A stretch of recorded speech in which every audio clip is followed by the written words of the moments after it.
Hi guys, it's Kate again. And I hope you're having a great spring so far. I just wanted to show you the mini TBR I have for April. I usually read 15 to 20 books, and I'm quite the mood reader. I often have a lot of library books to choose from, as you've seen from my hauls. So I wanted to just choose a few books to make sure I read. And I did the same thing last month, and I ended up reading 2 out of the 4. And then the third was a DNF because my used copy was very dirty, very creepy, did not want to read it. So I read something else instead for that buddy read. But the one book I didn't make it to was A Place to Hang the Moon by Kate Albus. This is the one my husband chose for me. And I'm still planning to read it this April. Really excited about this one. It looks very bookish and cozy and sweet and meaningful. So I just wanted to update you guys on how I did in March. But yeah, so I'm unofficially on the April TBR is A Place to Hang the Moon. And then for my official April TBR, I chose 12 books, although 2 of them are just placeholders, but I chose 12 books to read in 2026. And last month, Louisiana's Way Home, which was really good, was my monthly pick for middle grade March. So for April, I chose Mockingjay by Suzanne.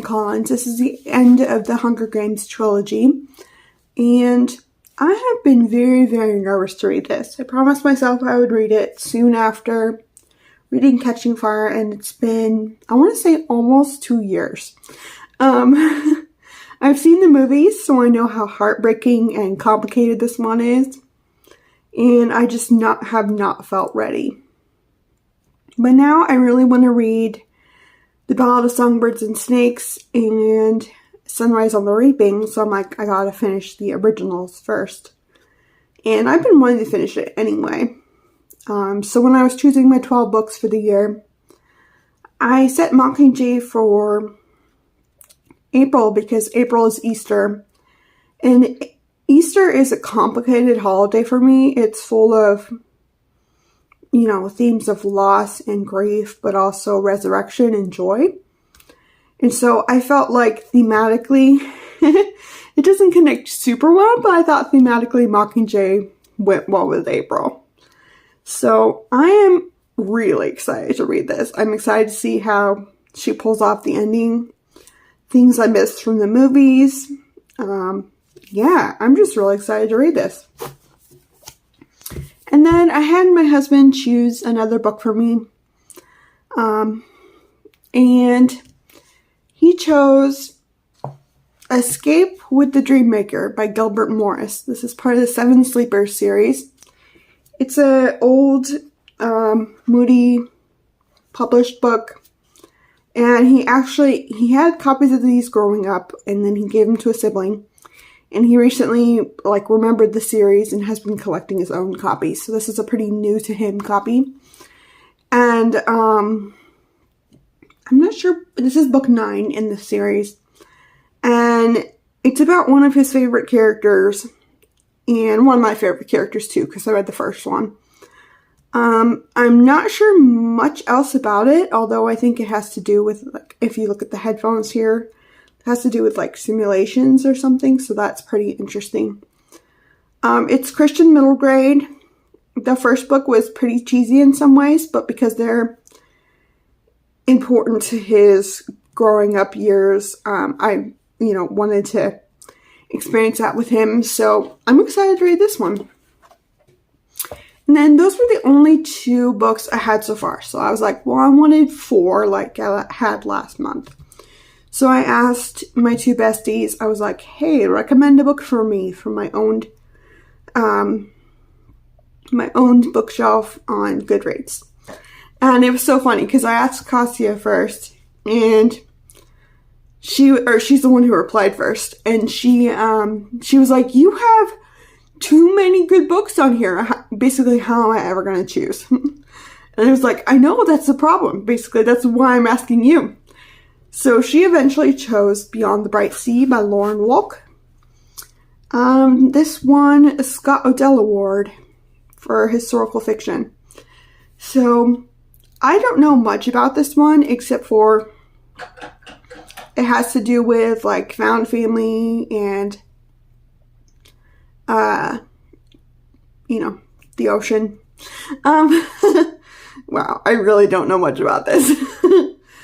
But I think I did do a challenge one time where I read the first chapter of different books in mine, and I might have read one of these. So I'm pretty sure I'm going to like it. It's just intimidated me for some reason. So I'm really glad she chose this one because it'll give me that push needed to read one of the older books on my TBR. So, very excited for this one. And then last but not least, I asked Michaela to recommend one from my owned bookshelf, and she recommended The Mystery of the Jeweled Moth by Katherine Woodfine. This is the second book in a series, and it's actually a book she gave me. It's kind of a Victorian middle grade mystery series, but they're actually really cute, really smart, really sensible, and the main characters are just absolutely lovely. As you can see, I've already started the book, and I have a kind of a cottagecore bookmark in it, which actually goes really well with the style of the book. But so far, I was really taken by surprise because our first chapter is from a completely new character, like not the characters from the first book, and so I was like, wait, what's going on? But I'm really growing to like her, and I know our other characters are going to come in later. I have guesses about how. So I'm really excited to read this one. I'm excited to continue the series. She says it just gets better and better as it goes. And then there's like a spin-off series, and I'm just like, okay. I've signed up for a lot, but I really love the first one, and so I'm excited to read this one. So yeah, those are the 4, sort of 5 with A Place to Hang the Moon books I'm planning to read in April. I have a lot of library books that I need to get through. I have one book I'm finishing up from last month. I have, for the Goodreads reading challenge, like those bookmarks they give out for, those little virtual bookmarks they give out for different readings.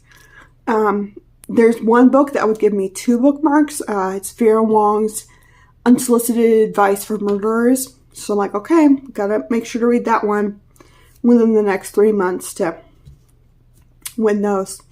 So yeah, I have a lot to read. I'm having a lot of fun. And I will see you guys again soon. Bye!